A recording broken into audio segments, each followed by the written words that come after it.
3 సంవత్సరాల తర్వాత IPL play ఆఫ్స్‌కు చేరుకున్న ఉత్సాహంతో సన్‌రైజ్ హైదరాబాద్ ఉంది.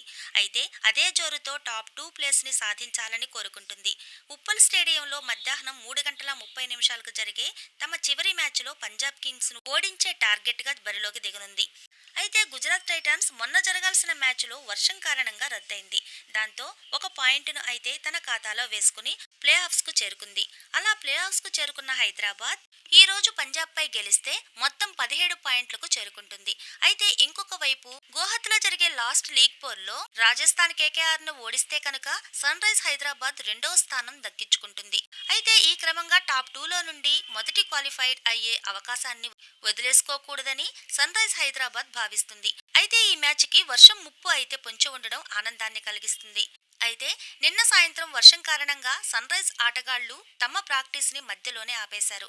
అప్పుడు అలాగే ఈ రోజు పంజాబ్‌లో జరిగే మ్యాచ్ కూడా వర్షం పడుతుందనే ఆలోచన మళ్లీ మొదలైంది.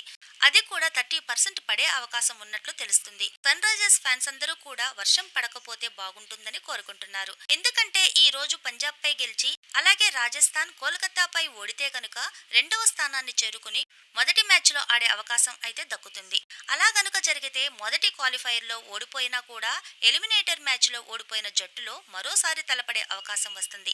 అందుకే ఈ మ్యాచ్లో వర్షం అడ్డంకులు రాకుండా ఆట సజావుగా సాగాలని అటు ఆటగాళ్లు వాళ్లతో పాటు అభిమానులు కూడా కోరుకుంటున్నారు.